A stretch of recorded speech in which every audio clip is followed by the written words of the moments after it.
need that sales report. Okay, that can't be right. Where's the receipt? How much did they pay?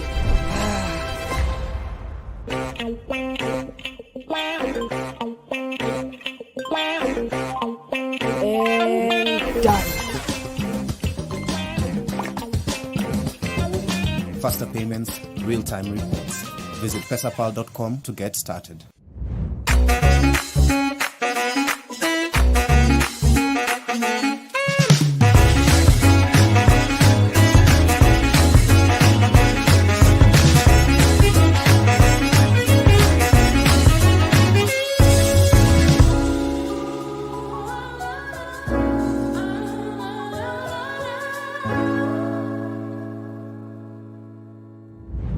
This is out with the old and in with the new. This is M-Pesa on Pesapal Sabi Pos. Accept M-Pesa payments fast with M-Pesa Express. Send your customers a payment prompt and they'll enter their M-Pesa PIN. That's it. No names, no confirmation codes. And you can print physical receipts. Access real-time reports on Sabi Pos or online from anywhere in the world. This is all your payments on one device.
Hi everyone, my name is Anne and I am excited to be your host today. With over 6 years of experience in customer service and training within the fintech space, I'm all about simplifying complex situations so that we can be able to make customers happy. So before we dive into today's conversation, allow me to reintroduce Pesapal. Pesapal is a leading payments services company, and we are all about empowering African entrepreneurs into accepting customers' payments and by connecting them to electronic payments. We are a global payments financial system, and we are regulated by the central banks of Kenya, Uganda, Tanzania, Rwanda, and Zambia. Pesapal is also on track to link 1 million people by to the services by the year 2030. Okay. So now I am excited to welcome you today to our webinar on e-commerce trends, digital marketing, and sales technology. Did you know that over 12.6 million Kenyans are expected to be doing online shopping by the end of the year 2024? Yeah. And what this means to the transactions, it is projected that these transactions are going to be hitting a whopping 3.1 billion shillings by the end of 2024. Yeah. So whether you are already in the e-commerce space or you're looking into dive into the digital space, you are in the right place. And today we have an incredible lineup of experts who will be talking to us about how to dive into this space. Okay. Allow me to introduce you to our speakers of the day. And first of all, we have Mr. Diallo Gatabaki, the commercial manager at Safaricom e-commerce. Diallo is a powerhouse and he has over 13 years of experience. Mr. Diallo, please wave to the people. Thank you. Next we have Mr. Moses Kemibaro, and he's the founder and CEO of .Savvy Kenya. This is a leading digital business agency, and Mr. Moses has an experience of over 20 years in the game. Mr. Moses, please wave to the people. Then finally, we have our very own Mr. Frederick Mwangima. He's our technical director at Pesapal, and he's a software engineering genius. And he has a wealth of experience in designing systems as far as payments are concerned. Okay, Mr. Fred, please wave to the people. Okay, so I'm going to give our speakers each an opportunity to just give us a little bit of their background on what they do professionally. Then we can dive into the questions of the day. So we are going to start with Mr. Diallo, then Mr. Moses, then lastly we will have Fred. Just a brief background of your expertise. Yeah, thank you so much for that, Anne. I hope everyone can hear me clearly. My name is Diallo Gatabaki. I have, like you mentioned, over 13 years experience in the integrated marketing and communication space. I think the first half of my career was mostly on the agency side, so crafting advertising and marketing campaigns for our clients. And then I moved into the more startup e-commerce sort of fintech space. And yeah, I've had, to keep this as short as brief as possible, I've had varying experiences within these industries, but I'm very glad to say that I was quite present during the e-commerce, the beginnings of the e-commerce era in Kenya, and I'm still here today. So it's a pleasure to hang out and talk with each and every one of you. And yeah, let's make this exciting. Thanks. Thank you. Mr. Moses, over to you. Yes, good afternoon, everyone. It's a pleasure to be here. Myself, I've been in this space for over 20 years. At .Savvy, building and running digital marketing campaigns for a variety of clients, doing everything from building websites to social media management, and also everything in between. So it's a great pleasure to be here, and I'm looking forward to a great conversation. Thank you very much. Mr. Fred, over to you. Yeah, again, thank you for the opportunity to be here. I have been building payment systems for the last 10 years, from e-commerce to in-store payments. Currently, I'm the one who built and designed our Pesapal POS systems, from the terminal all the way to when it lands in your bank, debits your bank account. And that's what we do here, making sure your payments are secure and we deliver them in real time. Thank you. Okay, thank you very much, Fred. So we are going to dive into the content of the day, and we will be starting with Mr. Diallo. Okay, so what are some of the e-commerce trends that you can advise businesses to dive into so that they can be able to gain competitive advantage as they proceed with their business? Yeah, thanks. So I think I'll piggyback off a point that you had mentioned regarding the numbers of people, Kenyans, who will be shopping online. I think I want to take a higher view of that. So in 2025, it's been forecasted that there will be over 500 million e-commerce users in Africa, by 2025. So I think this is characterized just by the very nature of our continent. It's characterized by a couple of things. Unlike in the past, we won't see any dominant players. A lot of local players will matter. The industry, as you all know, is very largely fragmented, and I think this also gives an opportunity for a lot more players to come into the space, so we don't have monopolies per se. I think the second thing is that there are a lot more cross-border trade. So the existence of these Pan-African logistic firms means that people across different countries and different territories can interact, and this has also been expedited by the proliferation of payment services. And then definitely e-commerce platforms. I don't know if you guys have noticed or you heard the news. So Seller, which is an e-commerce store builder in Nigeria, is actually coming. I think they're entering the Kenyan market, and we're going to be seeing a lot of that. Now, when it comes to the trends, I'd be really remiss if I didn't say the one that's on everyone's lips right now, which is definitely AI. We've seen I'd like to say a surge in variety of e-commerce solutions that are really actually built with AI layered on top. So if you think about customer personalization, you think about chatbots, virtual assistants, you name it, recommendation agents. So that's going to be really big. I think the increase, what I've seen very specific in Kenya, and this comes as no surprise, is buy now, pay later. If you think about a couple of years ago, with companies like Lipa Later and Aspira and so on and so forth, buy now, pay later was this very novel thing that was just starting out. But in this day and age, at least 2024 and going into 2025, it's going to grow a lot bigger. And in fact, there's an expectation when you're going to buy products and services that, BNPL is going to be there. I think omnichannel is definitely going to be a big thing. And we're beginning to see the gulf growing between companies that have invested in omnichannel over the last 10 years as compared to those who don't.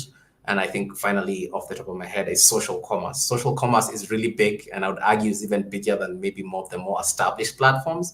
This is going to continue to grow with companies, again, like Seller, and you have Twiver, helping other larger companies with their affiliate marketing and influencer marketing. Those are the ones I have on top of my mind right now, Anne. Okay, thank you very much. So over to you, Mr. Moses. So what are some of the foundational elements that a successful digital marketing strategy can involve when it comes to businesses, and how can businesses measure the return on investment of these strategies for digital marketing efforts?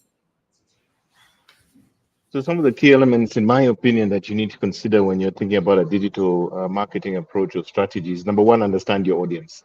Who are you trying to reach? Who are these customers or potential customers? How do they behave online? Which means, understanding, for instance, if you're talking to a 25-year-old on a platform like TikTok or Instagram, that's one type of customer. But what about a 48-year-old who's predominantly on LinkedIn or Facebook? So understanding who the customer is, I think, is critical in terms of understanding where they are, where they're spending time on digital platforms. And then, of course, coming back to your own foundational strategies for the business, what are you hoping to accomplish via digital marketing channels, right? So you don't just go there and start running a campaign. Do you have specific targets? Are you trying to achieve more sales, better customer service? Are you trying to enter new markets? All these key considerations. And of course, in doing so, you need to also understand how you're going to execute. Are you working through channel, meaning that as much as you're marketing online, you still need to work through external partners to actually deliver the value? Or are you in a position to do a direct-to-consumer proposition to sell your products or services direct to customers? And I think on top of all of this, you need to also foundationally link it back to what the brand is about. Making sure that you don't compromise the brand position and how the brand is perceived. And maybe the very last thing that I think is critical is the ability to actually measure performance, meaning that you're using things like analytics, you're looking at sales numbers, you need to be able to sort of monitor and evaluate whether your digital marketing strategy is actually delivering as per the expectations. Okay, thank you very much. Fred, can you chime in on how SMEs can leverage technology to compete with established companies as far as sales is concerned? Okay, I think we live in interesting times. The barrier of entry for some of these tools that businesses can use has really gone down over time. You can get a lot of free tools that you can use to help your business. For example, things like accounting tools, CRM, customer relationship manager tools that a small business could start with. And as they grow and they understand the tools, they can, by the time they maybe grow to a point where they need a paid up software to use, by that time they'll have a good understanding of the value it gives and what they need, and even be able to shop for the good ones. And that will help you as a business. As they say, it's easier to keep a customer than to get a new one. And so if you have very good tools like customer CRM tools, which nowadays, as I said, the barrier is very low, it helps you to keep growing your customer base over time, manage it very well, and and you'll be able to compete. And as a small business, you probably have it's easier to respond to a customer than a big business will, and you can do a lot with some of the very many available tools that are currently there. For example, like accepting card payments, a long time ago, it was assumed to be a big business thing, but now a small business, PesaPal can give you a terminal.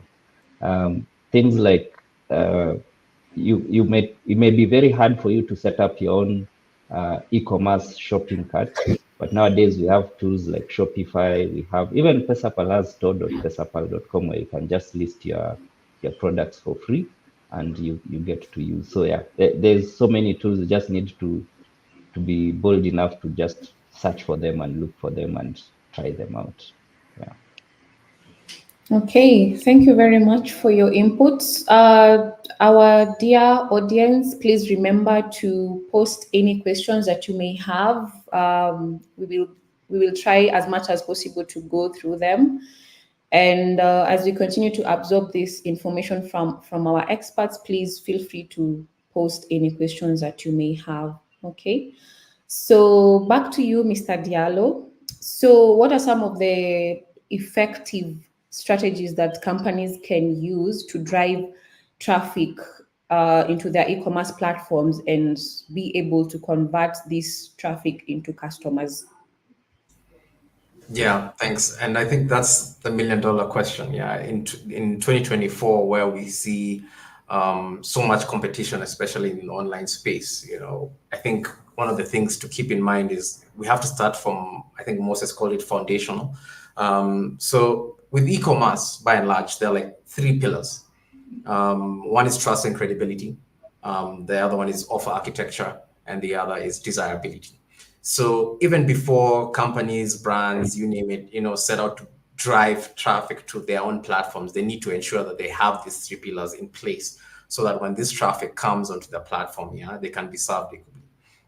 Now, one of the most, I think it seems obvious when you hear it, but it's something that we see a lot of companies don't practice. It's about reaching the right customer, and especially reaching the right customer where they are.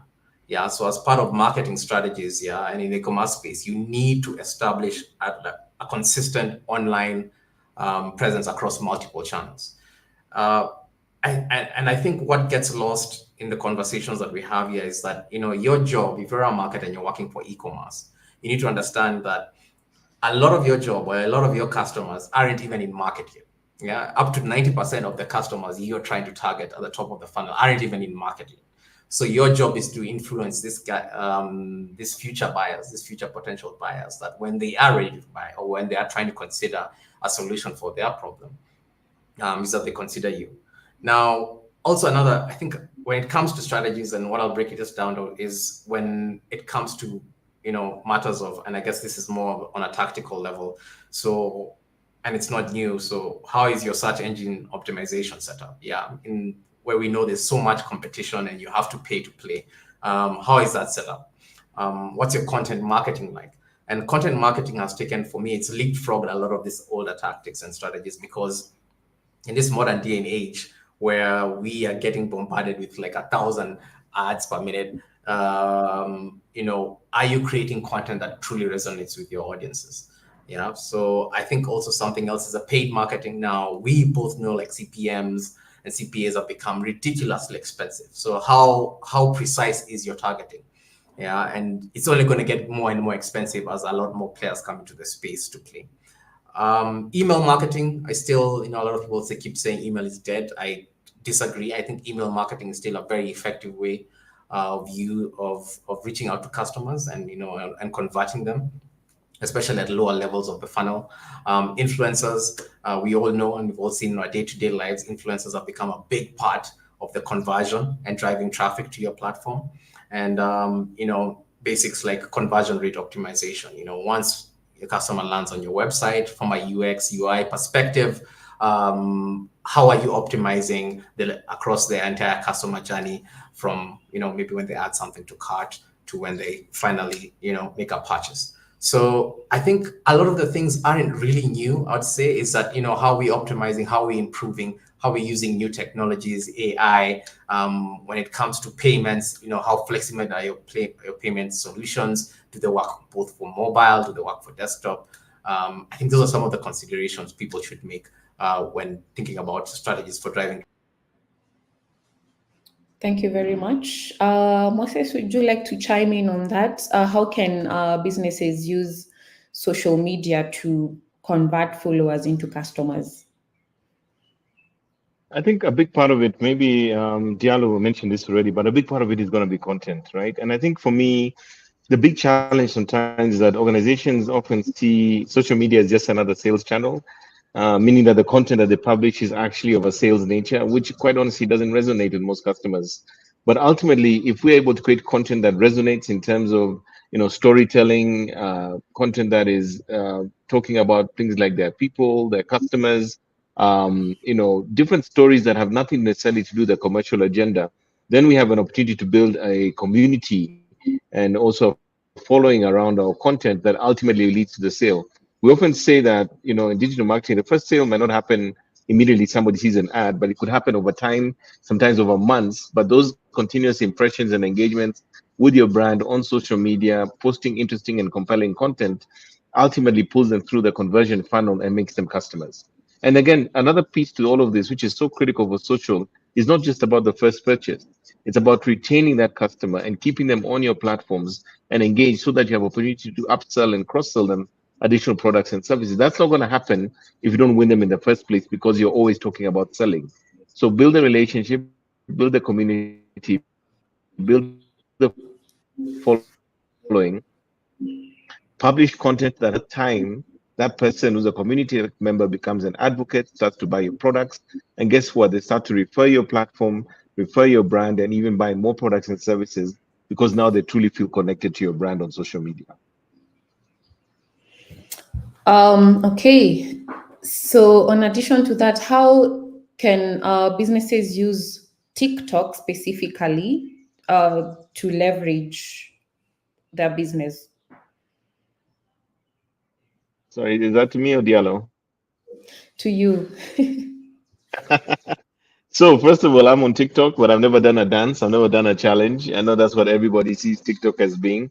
We know TikTok comes from a place where 5, 10 years ago it was young girls, in their teens who were dancing there. And now, TikTok is not only the fastest growing social media, but I'm literally today in training somewhere and we're seeing TikTok is now bigger than Instagram in Kenya. So for me, it's a massive opportunity because first of all, TikTok has incredible organic reach, meaning that you might only have 200 followers, but there's every possibility your video can go viral, meaning that you could have hundreds of thousands of viewers on a video that you created. So for me, the first thing I would say is that as a business, you don't necessarily have to dance. It is a good idea to do TikTok challenges as a brand, but you can be there and you can be talking about your products and services. Many people today even are sitting in cars. They put the camera mount it on the dashboard and tell a story or share some insights. Number two, the audience on TikTok generally skews younger still. So the style and tone of communication needs to be usually very concise and very light because that's the kind of content that performs well on TikTok.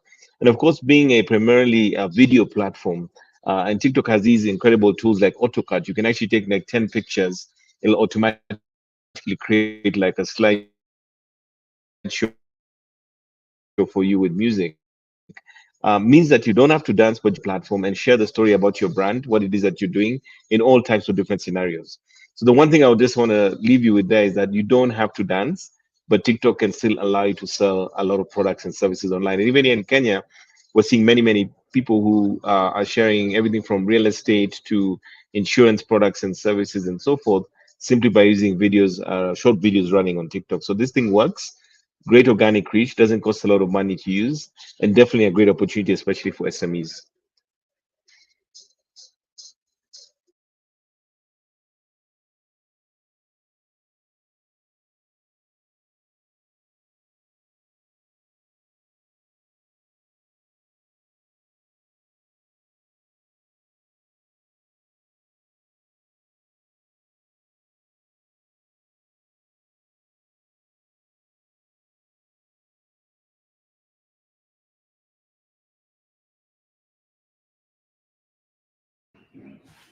Hi, Fred, are you on TikTok? No.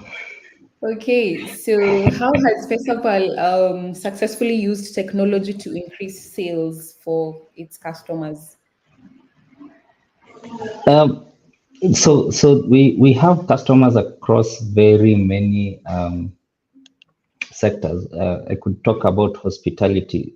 We have for people in small hotels, in the coast and everywhere else, and travel bookings. We offered them something called Channel Manager, which allows them to be connected from all these. They're called OTAs, so Booking.com, Expedia, TripAdvisor, without them having to do a lot of the admin work of managing the interactions with Booking.com. So they'll just have it one integration we offer them, and it optimizes, let me call it cost of sales. Instead of having 10 people dealing with reservations, because a lot of the processes have been optimized, automated, you can just have one. So you see, so that you get more sales at lower cost of acquiring the customer, so to speak. The other thing we've done over time is we've given merchants tools like invoicing. They can, so a merchant could choose, or a business could choose to send an invoice, or even allow their customer to pay them in installments. So when you make things that easy for your customer, that you just send them this link and they can pay in installments, or they can even just do a recurring payment. Say you say every month you do this amount until the full amount is paid. It makes it easier for your customers to commit to the sale, and that has helped many of our customers. And I think the other places, like, because we have to acknowledge we live in a very low trust society. There's a lot of internal fraud in businesses. There are systems or integrations we've offered some small businesses that automates a lot of the internal process. Like when a customer pays, it closes the ticket automatically. And we've seen feedback from customers. There's a customer, we set up our product called PFMS, which it's called Petroleum Forecourt Controller Management System, that allows automation of the petrol station. And within a month, they noticed their revenue went up by $1 million. He actually, which is maybe the sad part, he fired all his employees because he realized they have been stealing. But you see, now it means his revenues have gone up because of getting automated systems, and that has really helped a lot of our customers. It doesn't have to be a really big customer, because some of these tools are very expensive. What we've been trying to do is offer our customers like a monthly payment schedule that makes it easier for them to be able to afford these tools, that helps them on their day-to-day business. And you know, the thing is, there's selling a new sale, and there's managing the entire process, which there's a lot of admin costs. You have to hire people, you have to comply with regulators. Let's say if you're in the petroleum industry, you have to comply with EPRA. If you're in the hotel, you have to, there's KRA and all those people. And some of these tools, when you help automate and say do fiscalization with the Kenya Revenue Authority at the touch of a button, it just lowers your cost of complying with the regulators in your industry. And that also helps leave more money on the table for you as a business, because now you don't have to have so many people, let's say, handling things like reconciliation. You can keep expanding without adding more accountants, if you get what I mean, so that one person can handle bigger load, because a lot of the work has been automated, which is what we've been offering. So we do way more than payments, just solving the business's problems, and that has really, we've gotten really good feedback from customers on that one. Yeah. Okay, over to you, Diallo. So, what are some of the key challenges and risks that businesses need to be aware of before they venture into e-commerce? Yeah. So I think one of the things is their perspective on e-commerce as a whole. So, e-commerce isn't just a channel anymore. It's a way of doing business. And what I have seen over the last couple of years is that I think companies they're optimizing for efficiency rather than growth. And what I mean is you see that, and don't get me wrong, efficiency is super important. But if all you're trying to do is become efficient at what you're doing, so efficiency in your paid marketing, efficiency with your SEO content, so on and so forth, the more you try to become efficient, the more you end up becoming like your competitors. And I'm sure each and every one of you has experienced this. When you go on Instagram or when you're Googling and you're looking at some certain keywords for a product that you're searching for, yeah, everyone is copying everyone else because everyone is trying to zero in on the same way to win. Yeah, and you put up blogs, and I think Moses has written so many blogs in terms of when you're trying to win in digital marketing. Because everyone is copying everyone, you're all chasing the same audience, the same product and same messaging. It becomes a zero-sum game. So I think one of the challenges is that I think companies need to take a step back and realize that without a proper strategy in place, they're just going to fall. They're just going to be lost. They're going to become a small voice in a big choir. I think, and depending on this, and maybe the risks are, for companies is not truly understanding what the possibilities of e-commerce are and having, I think what I'd like to call a multifaceted approach to it. So e-commerce doesn't sit with the marketing department. It doesn't necessarily sit with the sales department. They should be thinking omnichannel. So this affects every corner of the business. And I've seen a lot of risks is it usually gets delegated to one department or the other. And that means that, they're really cutting themselves short of bigger possibilities in the market. So I would like to say, I think some of the biggest challenges is, lack of understanding of the possibilities around e-commerce. And then also in terms of calculating and being aware that e-commerce isn't like for short-term games. You're trying to build capacities and capabilities for the business, which are matching the consumer behavior. And the consumer behavior that we know now is that everyone is online. People purchase there, people consume content there. And how best are we fit to serve these customers? Thank you very much. Our dear audience, as we continue to internalize all that we have received from our speakers, we're going to take a 2-minute break and then we will be back shortly. Thank you very much for tuning in. This is a story about us. We've been able to work very well with PesaPal. A company born by a powerful realization. It's been a good journey. And this is also a story about you, the millions of entrepreneurs who had the dream and the courage to actually go for it. When you see something when it's before and after, then you feel that you have actually done something beautiful. So what happens when our two stories collide? To answer that question, we need to rewind to the beginning. So we've been looking at payments. If you look at the rest of the world, a lot of people, they always say you can forget your wallet at home, but people will not forget their phone. We want to break down barriers so anyone can start a business. It's not easy to start something new. It's scary, venturing into the unknown, but despite the risks, entrepreneurs keep building businesses.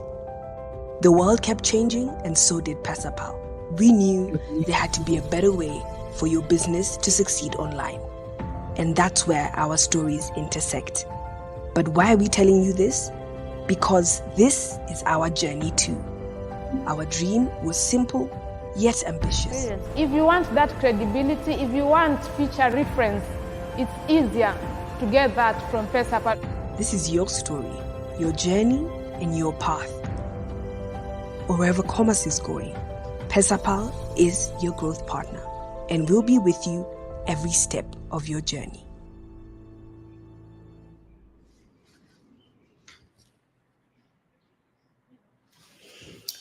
Welcome back.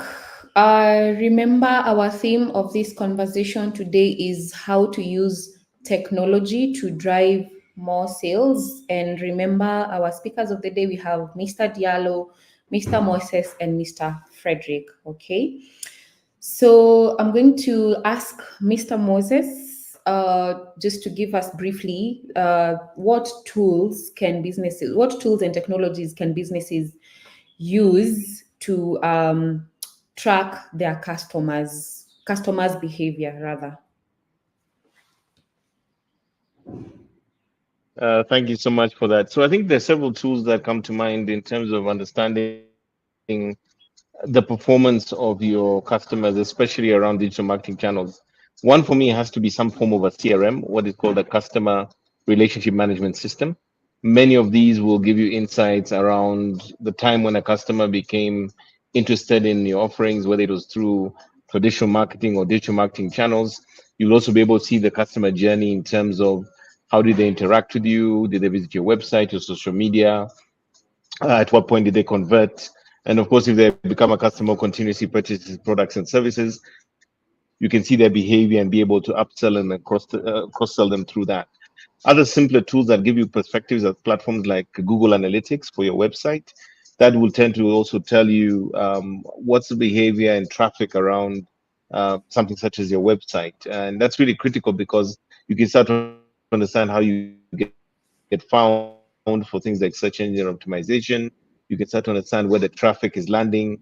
If you have an e-commerce capability built into your website, then analytics will also be able to tell you how many sales are actually being achieved through that website platform. And I think more and more you'll see that, analytics, broadly speaking, whether it's, on social media, and even e-commerce platforms like Pesapal, really are the ways and means that we use to understand certain digital insights, especially around customer behavior and sales, that can then inform our strategies going forward. And that's one of the beauties about digital marketing, that you have this ability to not just understand how the customer found you, how they're interacting with your brand, how they're consuming your content, how they're purchasing or even complaining online, which in turn gives you an opportunity to serve them better, to innovate, to create more value for them through your digital platform. So for sure, a variety of different digital analytics tools, everything from your CRMs to things like Google Analytics, and even many of the analytics tools that are built into these platforms would be the ways and means by which you could understand your customers' behavior better. Okay, and what type of content would you say drives the most sales? Like, is it blogs, is it videos?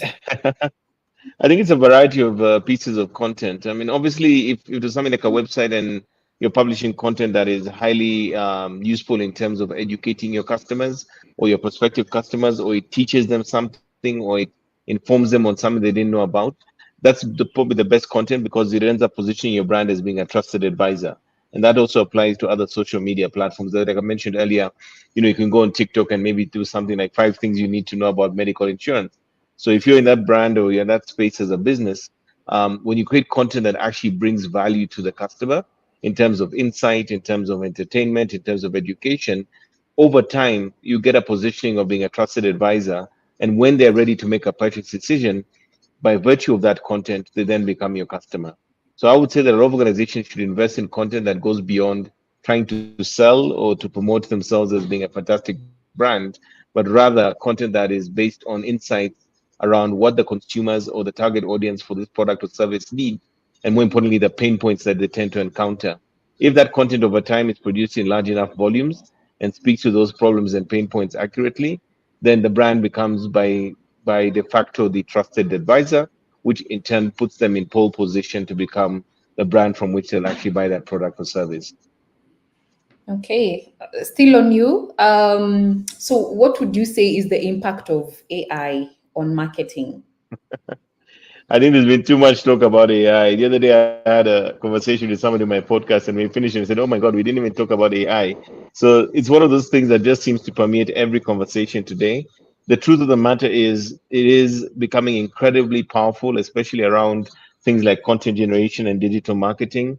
One of the areas that are already seeing a lot of value in AI for digital marketing is just in understanding analytics. The fact that you can use an AI tool to actually help you appreciate or understand what's happening on your digital platforms. content creation has become much faster and much easier using AI. If you put in the right prompt into ChatGPT, you can have a content calendar for a whole month in less than 5 minutes. Work that typically could have taken something like, at least a day or two. So increasingly, it's compressing time and process. It's making it a lot easier. But one of the caveats to using AI is obviously what we call hallucinations, where content that's generated or produced through an AI sometimes has issues, such as images that sometimes where you see somebody with 6 fingers, or content that's not factually correct in the information it contains. And that's where sometimes you really need the human touch to understand and appreciate, and also quality control whatever the AI is generating. But ultimately, it's here to stay. It's going to touch each and everything, and we should not fear it as much. I think we should figure out how do we use it to essentially become more efficient, more effective, and more successful as businesses. Okay. Fred, would you like to chime in on the AI conversation on systems?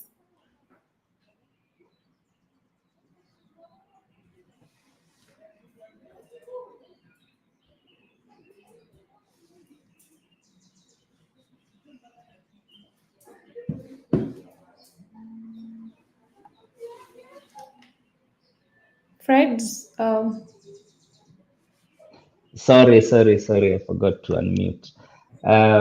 Moses has covered it very well. I think what I would say is so that I maybe approach it from, say, me as a customer trying to buy things. And I find that you go and you see things like inbox for pricing, simple things like that to help you do that. And I know we're talking about AI, but let me just cover it, say that you find that the product has no details. So you find that just an image and the title, and that's it, no details. So AI I think AI can help you do some of those small things, just putting details for the product so that the SEO can actually find your website over time. Because I think if you have products, let's say if you're selling 50 products, it might be a lot of work to come up with detailed description and of each product, but probably AI can shorten that workload to help you make sure at least a customer won't click and see no details. Something simple like that. That's what I'll chime in to add to what Moses has already said. Okay. Diallo, let's talk about customer retention, customer experience and retention, yeah? So what are some of the things that organizations can do to make sure that they can be able to foster customer trust in e-commerce? Yeah, thanks, Anne. And this is important. Like I said, one of the major pillars is, building trust and credibility. And this is something that, if businesses don't get right, then you lose. Not only can you jeopardize losing the customers you already have, but you can fail to attract customers in the first place. So your acquisition engine sort of gets affected. Now, one of the things that I'd like to bring to attention here is that customers have become, by and large, very channel agnostic. So they choose where and how they want to buy, and with you on a case-by-case basis. So you really have to start from analyzing their customer behavior. You need to understand your category in terms of the market that you're playing in, the footprint you have, and you build that strategy from the ground up. So when it comes to customer experience, what are the expectations? These days, our customers are very demanding because we've actually made them that way. We've delivered services or a certain service level agreement with them. It's a hidden understanding that, when you come to my platform, the expectation is that I should be able to serve you quickly. It should be frictionless from the very moment you land to the website up until checkout. If there is something that goes wrong, you should be able to reach out to us 24/7. This maybe the user experience is something that's enjoyable. There's a strong community in which they can build their interest around the certain products that you're selling. Your marketplace is safe, and so on and so forth. So I think one of the biggest things when it comes to building customer experience is first understanding who your customer is. So one of the things that I always try to encourage people is, build and analyze your customer segments. Yeah, if you don't know what that is, I think that should be a first step. Try to see if there's any correlations between the different customer attributes and maybe purchasing behavior. And then now, I think once you do that, you're better placed to create targeted campaigns that not only acquire new customers, but give you enough data to make informed decisions about how you can retain them better. So I think retention strategies are a dime a dozen, anything from loyalty programs to rewarding your customers who've been with you over a certain time period, 90, 180, 12 months, that's all on you. But I guess understanding the most fundamental thing is just how do you understand your customers? How do you categorize them? Are you able to draw lines between certain attributes that help you better, put you in a better place to serve them and actually personalize your offerings? Okay, thank you very much. Over to you, Moses. How can companies improve their brand storytelling? Okay, so when it comes to brand storytelling, I think for me, quite often within an organization, you will have people who are almost like the brand custodians, people who understand the history, understand the ethos of the brand, and more importantly, are best positioned to sort of understand and communicate to whether it's the communications team or the marketing team, how best to carry that story across. And quite often I find that, brand storytelling comes back to sometimes understanding the origins of the brand and what it stands for. Where does it come from? Even if its products and services change, just like we've seen with Apple moving from computers to iPhones, you will find that throughout that history, there's always been this positioning where, Apple has always been one of those brands that is for people who challenge the status quo. That is a product that is well designed and well built in such a way that even if they go into televisions, you're going to buy it because you expect a certain standard from Apple as a brand. So brand storytelling to me, I think, is think about who the custodians of the brand are, people who understand the brand really well. And more importantly, when you're communicating your story, is it got authenticity? Does it capture the persona of the brand? Is it a fun brand? Is it a more of a serious brand? Think about the brands like Nike that basically have an ethos of everyone can be an athlete. But that history or that legacy needs to come through, and more importantly, put it out in a context that is going to connect to and be resonant with the target audience that you're working with. So whether it's you're reaching out to a younger audience on a platform like Instagram or Twitter, or maybe an older audience who are maybe spending more time on Facebook graphic. But ultimately, for me, at the core of it, the brand is really, as we often say, the promise kept. And the question is understanding what is that promise and where does it come from? And if we understand the legacy and the history of the brand, then it's very easy for us to translate that into pretty much any medium or any platform where we want to connect to our consumers and our potential customers in a very meaningful way. Okay, thank you. So Fred, what advice would you give to businesses that have a website but they are unsure of how to use this website to drive more sales? Speaking as a customer and also as someone who's been doing online payments for a long time, as we've been talking here about, there's the word we'll be throwing around like content. If I can just rephrase that and say you need to appear to be an expert of, say, the product or service you're selling. Let me give an example. If you are cosmetic shops, articles about, okay, since I'm a dude, I might be royally not saying the right thing here, but how the right foundation to use, with which goes with which one and things like that. When you hear content, the word content, may be a bit abstract, but just that what Moses and Gatabaki alluded to as building trust and advising your customers. Now, it does a lot in the sense that as you put a lot of these articles that, let's say you are the expert, for example, let me give another example. There's a time I went to a shop to buy a running shoe, and I was asking which is the right shoe for if I want to run 10 kilometers. And the person there was telling me this shoe looks nice. You see, he wasn't addressing the function, he was just telling me it looks nice. And, I couldn't feel confident that I'll make the right purchase in that shop.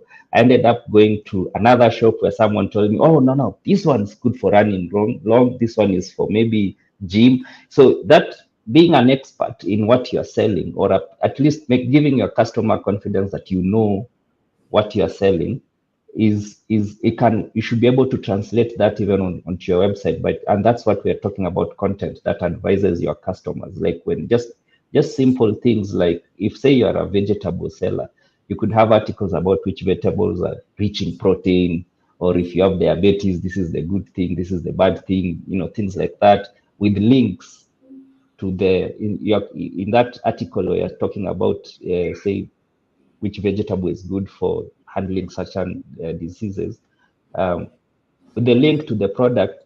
Now, as you're advising your customers, what you're actually doing is people who will be searching other things, or there will be keywords there that will be able to read back to your article, and you'll be found faster.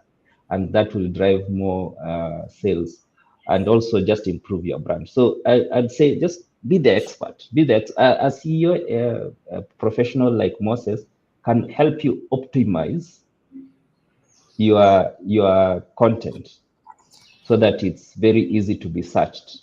But he or she is not the expert in your business. So you have to bring the expertise of advising your customers according to the business you are in. And just doing it consistently over time, it will just build confidence and drive more user sales to your website. That's how I'd put it. Yeah. Okay, thank you very much. So we're going to dive into our Q&A session, and the first question is going to be to you, Diallo. So what's your go-to-market strategy for a new brand to gain trust? Are those two questions? So like, what's my go-to-market strategy, and for a new brand, and how do you gain trust with a new brand? Yes. I think, yeah. Okay. So yeah. First, Dice VR, whoever that is, thank you so much. And it's a very important question. Entrepreneurs today, I know Freda talked about, the barriers to entry have been significantly lowered, but I think that on the other side, or counterintuitively, that means there's a lot more competition. So questions like this are super important. Now, with the go-to-market process, with anything, I think you have to start at the beginning, which is like, do you have product market fit or not? And this is important. And we see a lot of entrepreneurs, especially in the spaces around e-commerce, not do sufficient research, whether it's around the customer or whether it's around the competitors or market demand. They may have a hypothesis about the business and about the market, but I don't think they sufficiently test. So what I always urge people, like even before you make that big move into entrepreneurship or solopreneurship, whatever you want to call it, it's just identify if you do have that product market fit. Once you do, and you have sufficient understanding about your customers and the competitors and market demand, I would say then, of course, go into creating a unique value proposition. Now, I think one thing you also understand, like when it comes to value is very different for different people. So you need to understand with your customer or the customer segment that you have picked, what are the things that they actually value, or what is their understanding of value to them that makes you uniquely positioned to serve them in a way no one else can. And then now you can go into the more, what I'd like to say, standard or run-of-the-mill strategies of, you define your pricing, you create your promotion strategies, sales, distribution channels, whatever you call it. And then you can, of course, set up frameworks for monitoring and performance. Now, when it comes to building trust, that's a slightly trickier one because I think even the big brands are really suffering when it comes to the trust pillar because they say trust is earned, and at the very first interaction, especially if you're a new brand, customers have no obligation to trust you. And why would they? You're a stranger to them. You're a big corporation, or a small corporation, or a new brand. They don't know you. And more often than not, new brands do a very poor job of communicating their value. So one of the things is from the very get-go is to understand that, like trust, like anything important, is built over a certain period of time. You need to be able to invest the amount of time to building this. So promoting authenticity and transparency, I think, is one of the best things, whether it's in your pricing, your messages. I think is very important. How you react or respond to customer feedback, I think, is also something that's very important. And just how you connect with customers. Yeah. So I know we're living in this really grand age of AI, and we have chatbots and we have virtual assistants. And that's very fine. I mean, again, with the efficiency, but having a human touch, especially at the very beginning, is super important, so that your customers know they're talking to a real person who can respond in a real way to their problems. And always make empathizing. I think make empathy with your customers a priority, especially when you're a new brand. I mean, I don't mean when you get to be big, you stop. I know there's a complexity that comes with that, but have empathy at the core of your customer service and marketing strategy, is what I would respond to. Okay, thank you very much. So to Fred, how can you make online card payments faster?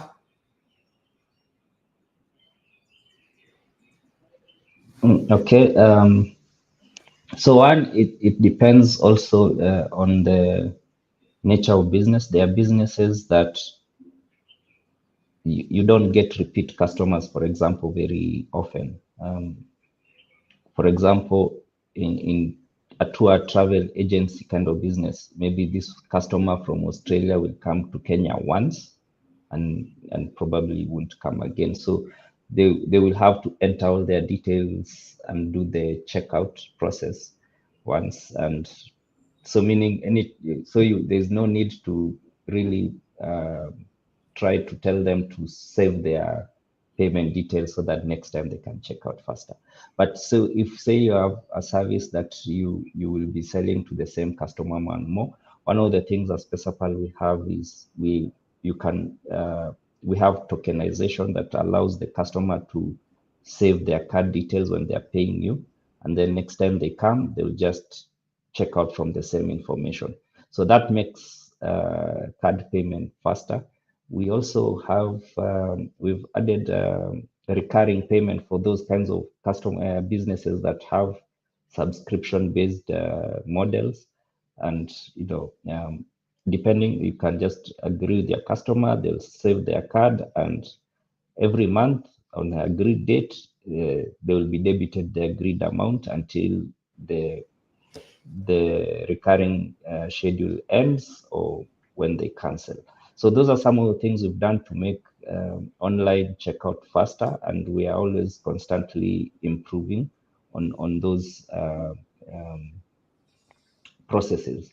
And lastly is the card. Other than card, we have other mobile money mobile money options, and for the customers who choose to use the mobile money. But we're also adding other card schemes like China Union Pay and Amex, so that over time, more customers will be able to pay from all the other payment methods. Yeah. Okay, thank you very much. I can see there's an additional comment on how to build trust from Akil Adamji.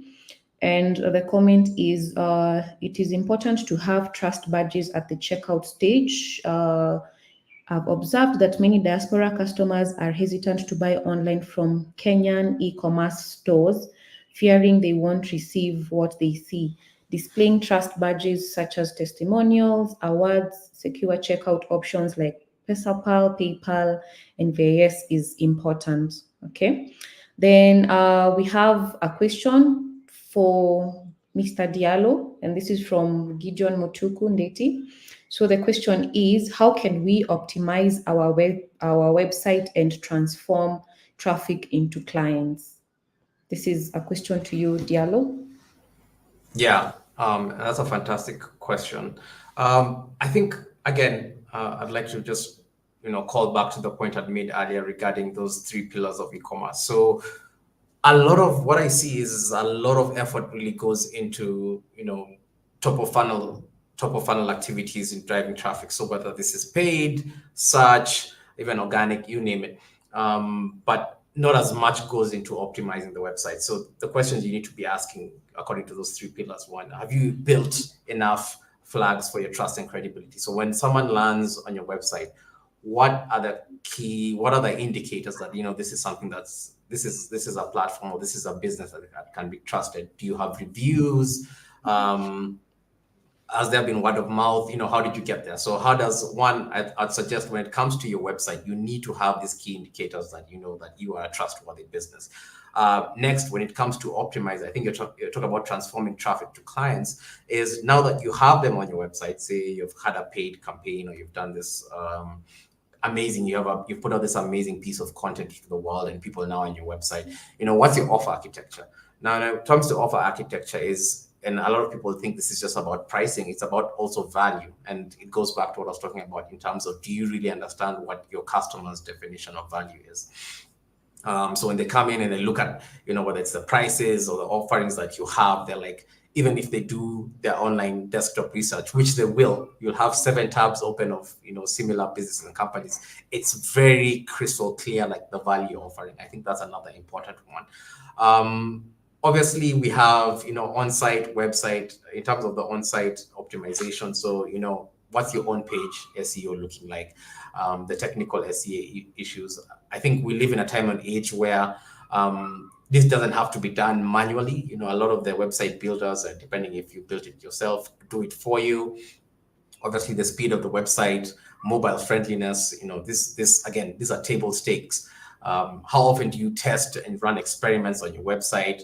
I think are things which are very important. And again, like I said, this became table stakes in the last, 5 or so years, because you have a lot of website builders that actually do this for you.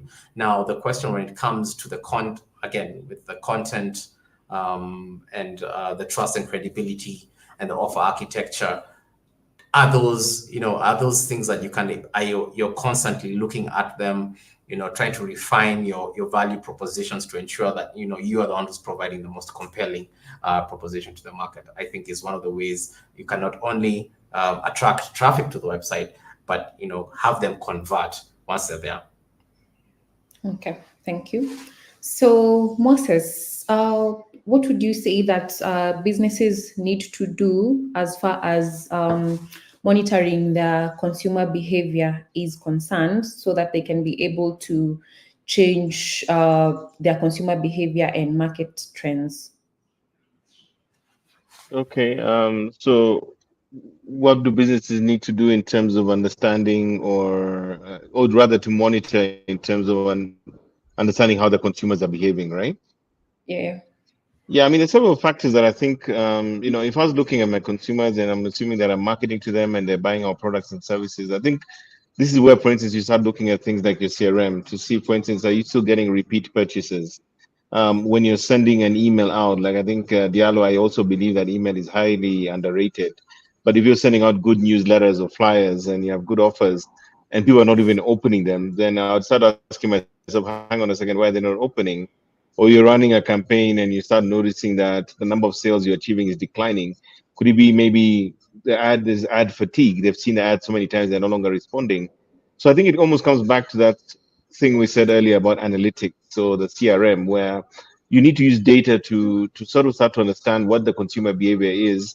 And if you start noticing there are red flags around how consumers are behaving or responding, or even worst case scenario, you land in a social media crisis where they very visibly complain or in fact leave your brand completely, then you use those signals to come back into your business, figure out what the problems are and actually fix them, right? I don't think there's ever been a time in history when a business organization can have such intimate knowledge of who their customers are and how they're interacting with their brand like we do today, across all the platforms, from social media to website to even WhatsApp channels.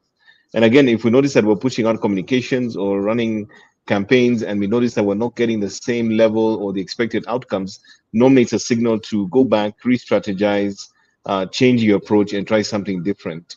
So if anything, I think, using things like analytics and other tools and social listening, for instance, you can really hear what's happening on the ground, and then that gives you an early warning system in the ideal scenario to come back, figure out what the problem is, and then go back to market with a new approach.